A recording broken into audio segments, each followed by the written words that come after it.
कांग्रेस नेता राहुल गांधी अब अपने ही बिछाए जाल में फंसते जा रहे हैं। दर्शकों, राहुल गांधी को समझने की जरूरत है कि अब उनका धोखा जनता के सामने आ रहा है।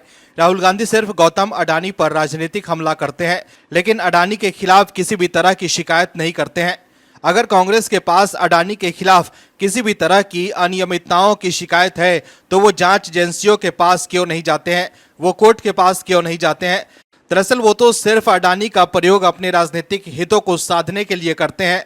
वहीं वो चुपके से शेयर बाजार में पैसा लगाकर मोटा मुनाफा भी कमाते हैं। दोस्तों, समझने की जरूरत यह भी है कि राहुल गांधी एक तरफ तो अडानी को राजनीतिक रूप से कोसते हैं, लेकिन दूसरी तरफ उनकी ही राज्य सरकारें अडानी से मोटा मुनाफा भी कमा रहे हैं और अडानी के गुणगान भी कर रहे हैं।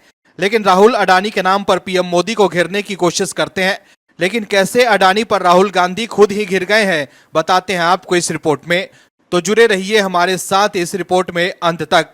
दोस्तों, जैसा कि आप जानते ही हैं, राहुल गांधी कई वर्षों से देश के मशहूर उद्योगपति गौतम अडानी के पीछे पड़े हुए हैं। उनका मकसद ये होता है कि अडानी के बहाने पीएम मोदी को टारगेट करना। हालांकि वो अलग बात है कि अब राहुल गांधी अपने मकसद में कामयाब नहीं हो रहे हैं, लेकिन हर मंच पर वो अडानी के खिलाफ बोलते रहते हैं। अब कांग्रेस में उनके एक सहयोगी पवन खेरा, जो कि पार्टी के प्रवक्ता भी हैं, ने एक वीडियो बनाकर राहुल गांधी को बताया है कि आप जो कह रहे थे वो सब सही है। उनकी दलीलों में वो राहुल गांधी को सर कहकर संबोधित करते हैं और राहुल गांधी उनकी बातों से खुश और संतुष्ट भी नजर आ रहे हैं। हाल ही में एक्स पर पोस्ट किया गया ये वीडियो राहुल गांधी के अकाउंट पर, जिसका शीर्षक है अडानी बचाओ सिंडिकेट। कांग्रेस के मीडिया और प्रचार विभाग के प्रमुख पवन खेरा अडानी को विलन साबित करने के लिए सेबी प्रमुख माधवीपुरी बुच का सहारा ले रहे हैं। उनके कहने का लबोलुआब ये है कि अडानी को बचाने के लिए माधवी बुच को सेबी में प्लांट किया गया है।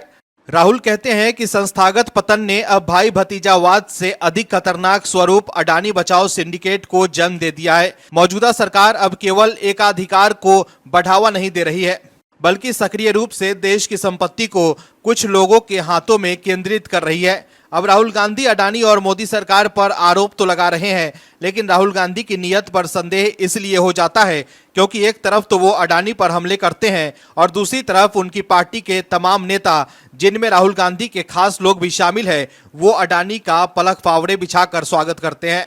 वीडियो में पवन खेरा कहते हैं कि वो किसी विसिल ब्लोअर के हवाले से सब कुछ बता रहे हैं, उनके पास पुख्ता सबूत है। लेकिन सवाल है कि अगर कांग्रेस के पास इतने ही सबूत हैं तो वो कोर्ट के पास क्यों नहीं जाते हैं। ये तो एक बहुत बड़ा अपराध है कि हम किसी के अपराध के बारे में सबूत सहित जानकारी रखते हैं और ये सबूत कोर्ट और अन्य एजेंसियों से साझा नहीं कर रहे हैं। मान लिया जाए कि सरकारी एजेंसी पर भरोसा नहीं करते हैं, लेकिन क्या कोर्ट पर भी उन्हें भरोसा नहीं है? वही एजेंसियां, खासकर पुलिस और कोर्ट, जिनके सहारे कांग्रेस ने अरविंद केजरीवाल और आम आदमी पार्टी के शराब घोटाले को अंजाम तक पहुंचाया, घोटालेबाज नेताओं को जेल जाना पड़ा, तो फिर अडानी के खिलाफ कांग्रेस क्यों कोर्ट या पुलिस में शिकायत नहीं कर सकती है?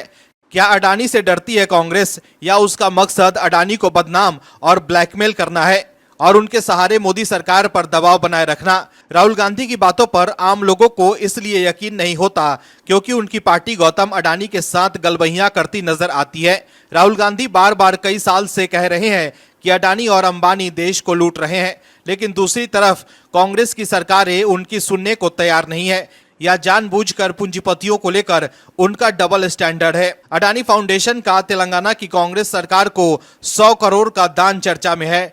अडानी समूह ने युवाओं में उद्योग विशिष्ट क्षमताओं को विकसित करने के उद्देश्य से एक कौशल विश्वविद्यालय की स्थापना के लिए तेलंगाना सरकार को 100 करोड़ रुपए का दान दिया है।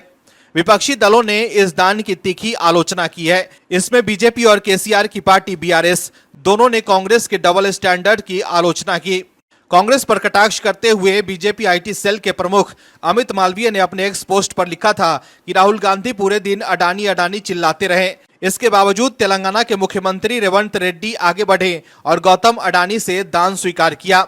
अपने ही मुख्यमंत्रियों द्वारा एक पायदान की तरह व्यवहार किया जाना बहुत बुरा लगता होगा। ये कोई पहली बार नहीं हुआ है जब अडानी ने किसी कांग्रेस सरकार के लिए कुछ किया हो। अडानी ने राजस्थान और छत्तीसगढ़ की तत्कालीन कांग्रेस सरकारों में वहां खूब निवेश किया। राजस्थान की राजधानी जयपुर में 7 अक्टूबर 2022 को जब अडानी ग्रुप ने गहलोत सरकार के साथ राजस्थान में 65,000 करोड़ के निवेश की घोषणा की थी, तब गौतम अडानी ने कहा था कि अशोक गहलोत की पुरानी सरकार में भी हमने काम किया, ये कोई नया नहीं है। वहीं कर्नाटक के उद्योग मंत्री एमबी पाटिल ने कहा था कि कर्नाटक अडानी ग्रुप के निवेश के लिए खुला है। दर्शकों, राहुल गांधी सिर्फ राजनीतिक लाभ के लिए अडानी को टारगेट कर रहे हैं, लेकिन उनका छुपा हित यह है कि वो सिर्फ पीएम मोदी को नीचा दिखाना चाहते हैं और जनता के बीच उनकी छवि को खराब करना। लेकिन कांग्रेस की राज्य सरकारें अडानी के साथ हाथ मिलाती है तो राहुल गांधी चुप रहते हैं। Bureau report, OMH news. और भी वीडियोस देखने के लिए चैनल को सब्सक्राइब करें और बेल आइकन को दबाएं।